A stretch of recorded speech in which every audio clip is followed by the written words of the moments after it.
안녕하세요. 유상민 목사입니다. 어제 코로나 확진자가 2223명이었다고 합니다. 역대 최다입니다. 그동안 많은 사람들이 백신을 맞았는데도 코로나 확산세가 좀처럼 줄지를 않고 있습니다. 어떤 전문가는요, 아직 4차 유행이 끝나지도 않았는데 벌써 5차 유행을 예견하고 있습니다. 그래도 우리나라는 그나마 형편이 낫습니다.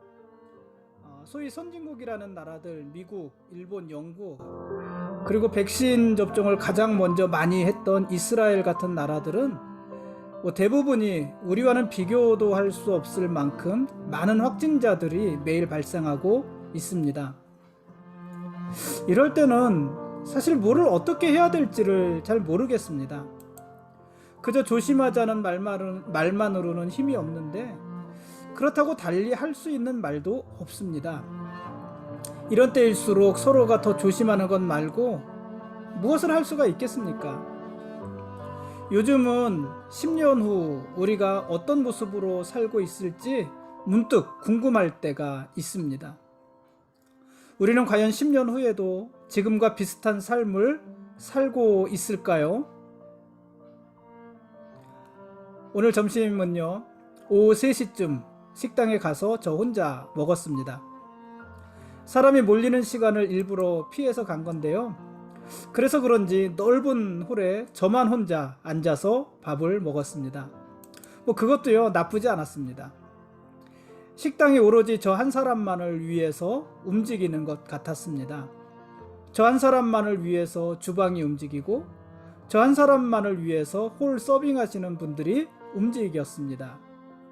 마치요, 제가 식당 전체를 전세 낸 그런 기분이었습니다. 9,000원짜리 소머리 국밥을 시켜서 먹었는데요. 고기가 얼마나 많은지요, 깜짝 놀랐습니다. 그런데 그렇게 잘 먹고 결제를 하다 보니까 9,000원이 아니라 13,500원입니다. 그러니까 제가 아주 비싼 음식을 시킨 것이었고 13,500원짜리를 9,000원짜리인 줄 알고 먹은 것이었습니다. 그래서 그렇게 고기가 많았던 것입니다. 요즘은요, 잘못 듣는 것도 많고요, 잘못 보는 것도 많고요, 그래서 실수하는 것도 참 많습니다. 오늘과 같은 실수는 사실 애교인데 이러다가 정말 큰 실수를 하는 것은 아닌지 아주 잠깐 걱정이 되기도 했습니다.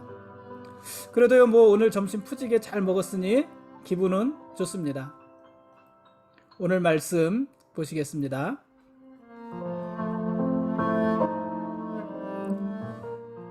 오늘 읽을 말씀은 역대상 1장부터 3장까지 말씀입니다.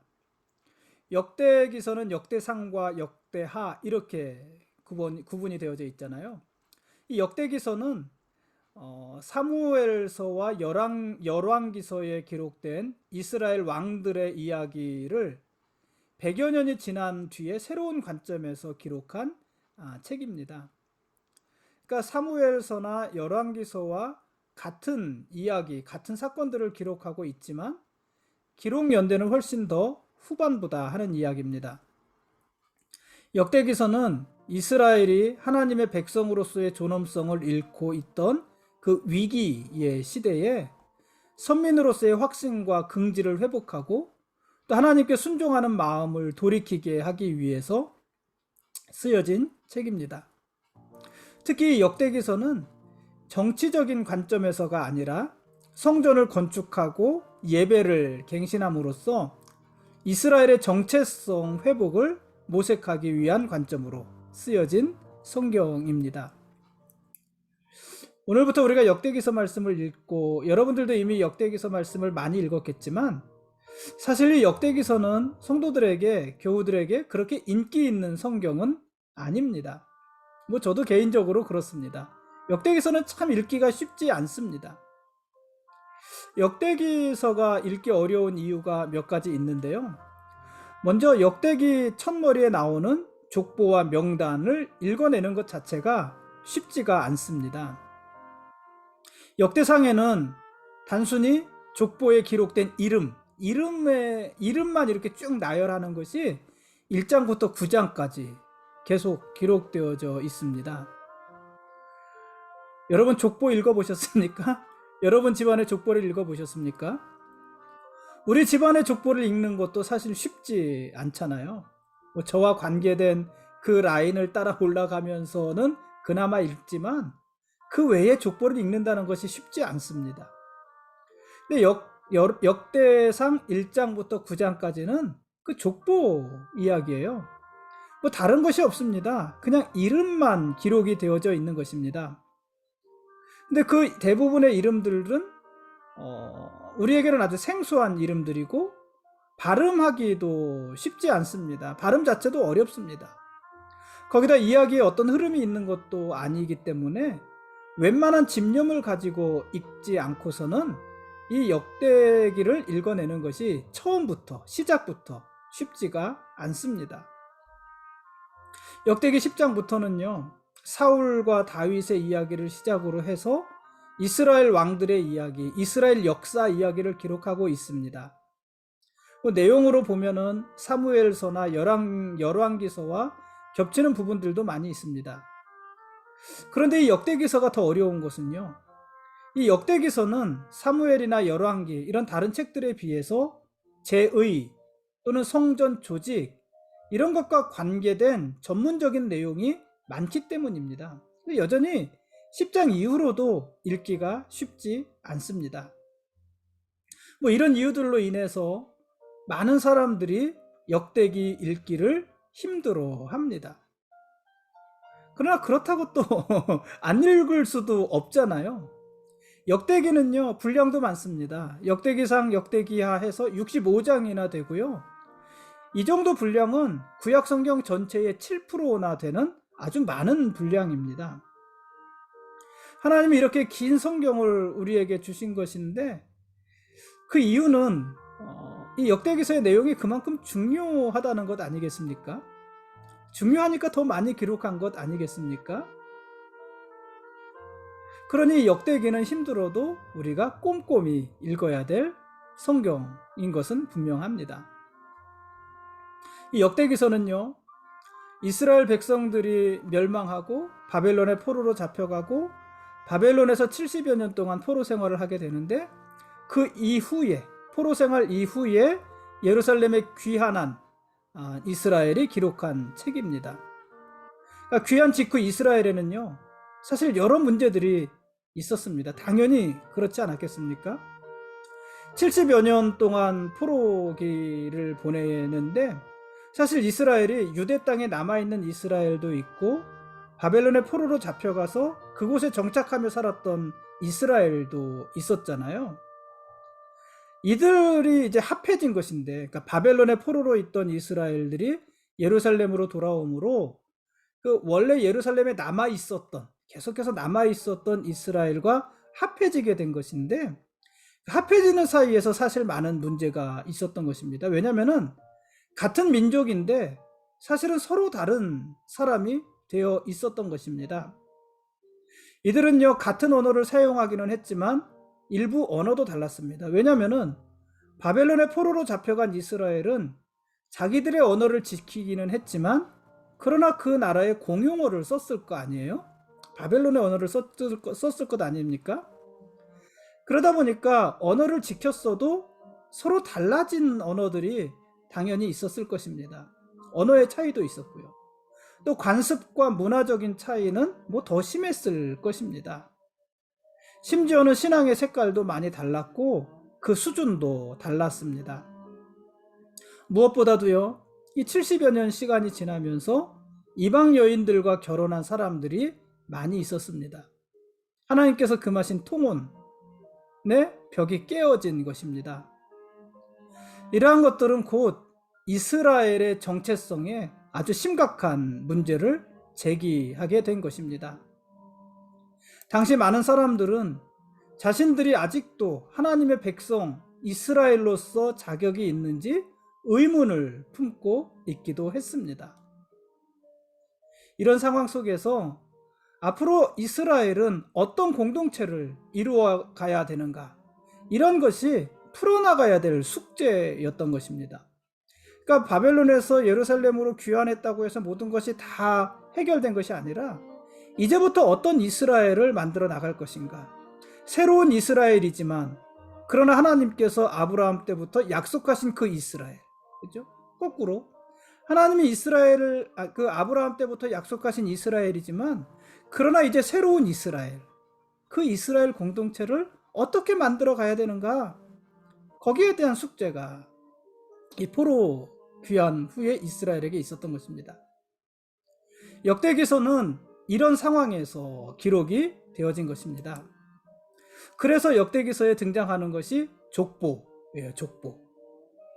이 족보를 통해서 자신들은 한 조상에게서 나온 민족임을 강조하는 것입니다.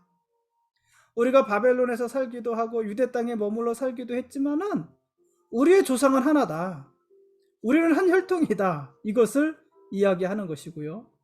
또 다른 한편으로는 새롭게 재건된 성전, 두 번째 성전이잖아요. 스룹바벨 성전.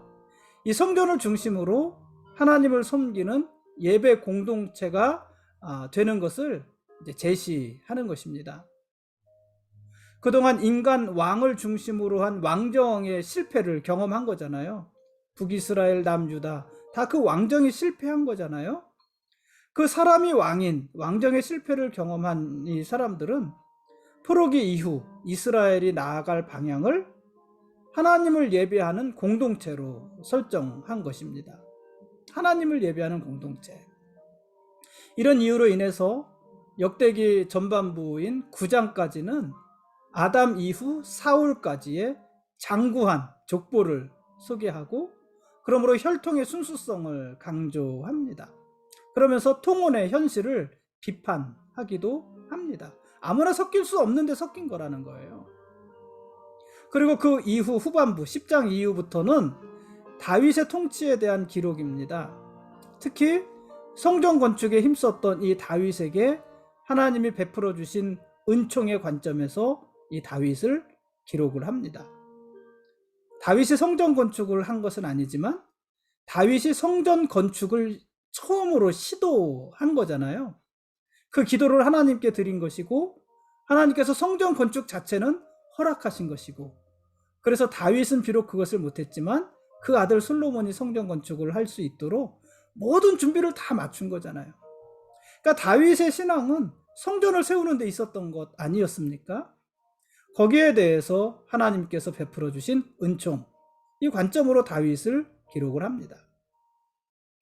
역대기 전체에 대한 내용을 살펴보았는데 오늘 보는 이제 1장부터 3장까지는 그러니까 뭐예요? 족보예요, 족보.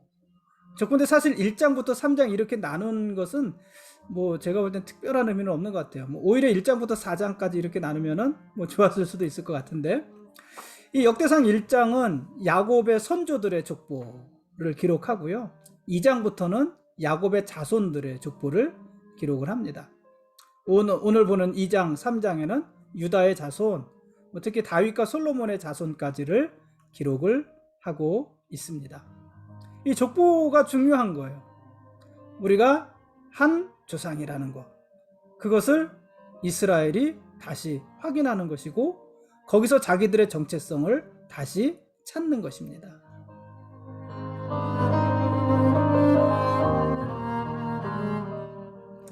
지금까지 역대상 1장부터 3장까지, 역대상 1장부터 3장까지라기보다는 역대상 전체에 대한 길라잡이였습니다. 내일 읽을 말씀은 역시 족보입니다. 역대상 4장과 5장 말씀을 읽겠습니다. 아담으로부터 시작해서 포로 이후에 이스라엘 공동체로 흐르는 이 족보는 구약에 나타난 하나님의 구원 역사를 요약한다고도 볼 수 있습니다. 하나님이 어떻게 구약의 구원을 이루어 가셨는가, 어떻게 이스라엘을 이루어 가셨는가 하는 것에 대한 요약이다, 이렇게 볼 수도 있습니다. 이것은 회복된 공동체를 향한 하나님의 은혜와 경륜이 출애굽이나 가나안 정착보다도 훨씬 이전, 그러니까 천지 창조, 인류 창조에서부터 시작된 것이라는 것을 보여주는 것이기도 합니다.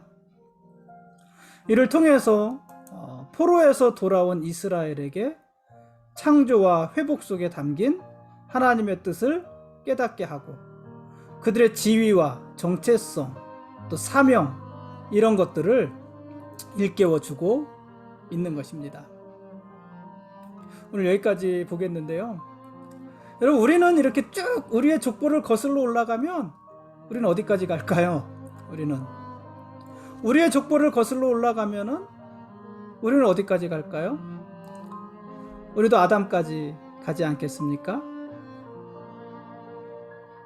우리의 구원은 그래서 언제부터 시작된 구원이냐면 아담 때부터 시작된 구원인 거예요. 우리도 마찬가지인 거예요. 아담 때부터 시작된 구원이고 우리의 정체성도 거기에서부터 찾을 수 있는 것입니다.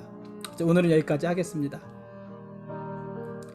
태초부터 지금까지 하나님이 우리의 왕이십니다. 그리고 태초부터 지금까지 우리는 그분의 거룩한 백성들입니다. 고맙습니다.